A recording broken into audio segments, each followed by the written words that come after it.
नमस्कार साथियों, आज की दिनांक है 28 नवंबर और आज के अंक में राष्ट्रीय और अंतर्राष्ट्रीय घटनाक्रम पर हमारी क्लास शुरू हो रही है। ठीक है, अगर आपने हमारा चैनल अभी तक सब्सक्राइब नहीं किया साथियों, सब्सक्राइब कीजिए, शेयर कीजिए। पीडीएफ के लिए टेलीग्राम पर आइए। इंटरनेशनल रोड फेडरेशन हेलमेट पर जीएसटी खत्म करने की मांग की गई है। हेलमेट पर जीएसटी कितनी लग रही है? 18% जीएसटी लग रही है। इंटरनेशनल रोड फेडरेशन ने ये जीएसटी खत्म करने की मांग की है। इस फेडरेशन ने बास रिपोर्ट की चर्चा की है।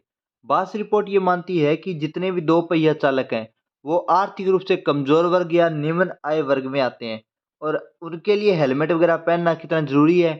और अगर 18% जीएसटी खत्म कर दी गई तो आप मान के चलिए लगभग 1/5 होता है। ठीक रेशियो बनता है लगभग। ठीक है, नेक्स्ट देखिएगा। शिल्प गुरु और राष्ट्रीय पुरस्कार अवार्ड किसने दिए, कौन दे रहे हैं? तो उपराष्ट्रपति जगदीप धनखड़ दे रहे हैं। आज भारतीय हस्तशिल्प में उनके योगदान के लिए शिल्प गुरु और राष्ट्रीय पुरस्कार प्रदान करेंगे। ध्यान रखिए कौन? उपराष्ट्रपति Jagdeep Dhankhar. Very very most important रखना।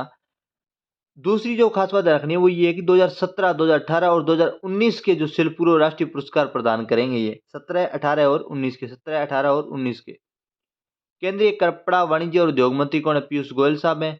विकास आयुक्त हस्तशिल्प का कार्यालय 1965 से मास्टर शिल्पकारों के लिए राष्ट्रीय पुरस्कार प्रदान कर रहा है। कब से दे रहे हैं? 1965 से दे रहे हैं। लेकिन ध्यान रखिएगा शिल्प गुरु जो पुरस्कार है वो कब से शुरू हुआ? तो 2002 से शुरू हुआ। कब से शुरू हुआ? 2002 से।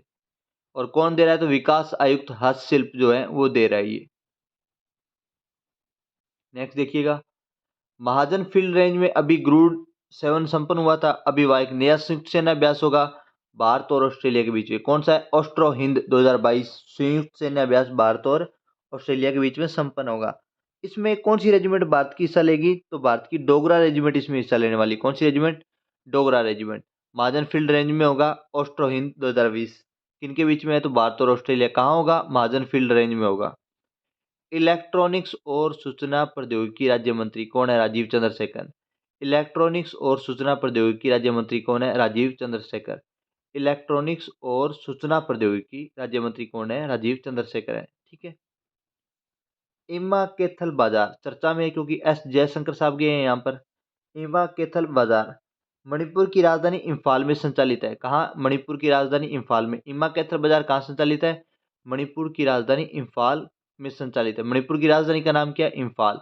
मणिपुर की राजधानी का नाम क्या है? इंफाल है, ध्यान रखिएगा। इसमें क्या है कि 500 साल पुराना सिर्फ महिलाओं द्वारा संचालित बाजार है ये क्या है? 500 साल पुराना और सिर्फ महिलाओं द्वारा संचालित एक बाजार है, इसलिए थोड़ा चर्चा में है।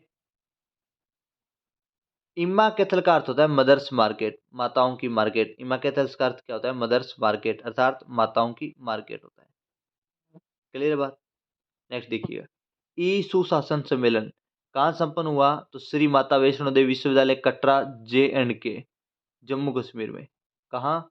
JNK जम्मू कश्मीर। ई सुशासन सम्मेलन डिजिटल क्रांति से जुड़ा हुआ सम्मेलन है जिसमें डिजिटल प्रौद्योगिकी में जिन्होंने बेस्ट काम किया उनको क्या किया जाता है? सम्मानित किया जाता है। हनुमानगढ़ जिले की जो जिला कलेक्टर है वर्तमान में, उनको भी इसमें स्वर्ण पदक उनको मिला है। इस सुशासन में स्वर्ण पदक किसे मिला है? तो रुक्मणी रियार सिहाग IAS है, रुक्मणी रियार सिहाग, इनको मिला है। जब ये गंगानगर की जिला कलेक्टर थी। कहाँ की जिला कलेक्टर थी? गंगानगर की। तब इन्होंने गंग नहर, कौन सी नहर? गंग नहर प्रोजेक्ट को कंप्यूटराइजेशन किया था, उसके लिए इनको ये पुरस्कार प्रदान किया गया है, ध्यान रखिएगा। नेक्स्ट देखिएगा। हिमाचल प्रदेश की परेड झांकी इस बार फिर गणतंत्र दिवस को कर्तव्य पर जो है उस पर ये परेड झांकी नहीं नजर आएगी। कारण क्या है कि अंतिम बार कुल्लू दशहरा विषय पर केंद्रित झांकी ही नजर आई थी। इस बार फिर तकनीकी कारणों के कारण थोड़ा सा यहाँ का संस्कृति मंत्रालय और थोड़ा सा भारत का संस्कृति मंत्रालय इस मामले में थोड़ा सा फेल हुआ है। नेक्स्ट देखिए। अंतर्राज्यीय सीमा विवाद असम और मेघालय के मध्य। अंतर्राज्यीय सीमा विवाद असम और मेघालय के मध्य। असम और मेघालय के मध्य। किनके मध्य? असम और मेघालय के मध्य, ध्यान रखिएगा। असम और मेघालय के मध्य। नेक्स्ट पंजाब। पंजाब क्या है? पहला राज्य है जहां ट्रैफिक विभाग का होगा इंजीनियरिंग विंग। ट्रैफिक विभाग के पास खुद का एक इंजीनियरिंग विंग होगा। ये पंजाब देश का पहला राज्य है ऐसी घोषणा करने वाला।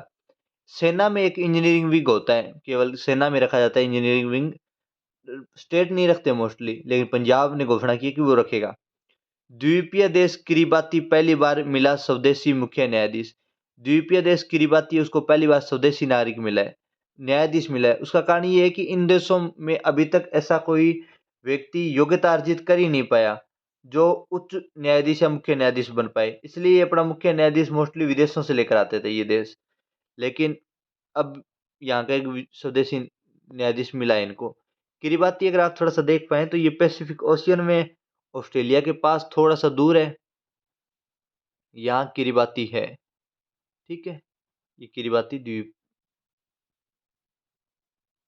नेक्स्ट देखिएगा, विजिंजम बंदरगाह कहाँ है? तिरुवनंतपुरम केरल। थोड़ा सा अभी क्या है, यहाँ एक संघर्ष चल रहा है पादरियों के बीच में, और कोई योजना चल रही है यहाँ पर अडानी ग्रुप पर, विजिंजम बंदरगाह पर अडानी ग्रुप की, उनके बीच में संघर्ष चल रहा है, इसलिए ये बंदरगाह चर्चा में है। तो विजिंजम बंदरगाह कहाँ है? तो तिरुवनंतपुरम केरल में। कहाँ है? तो तिरुवनंतपुरम केरल में।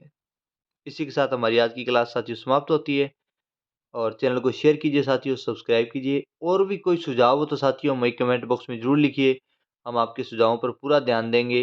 इसी के साथ जय हिंद, जय भारत, शुभ रात्रि।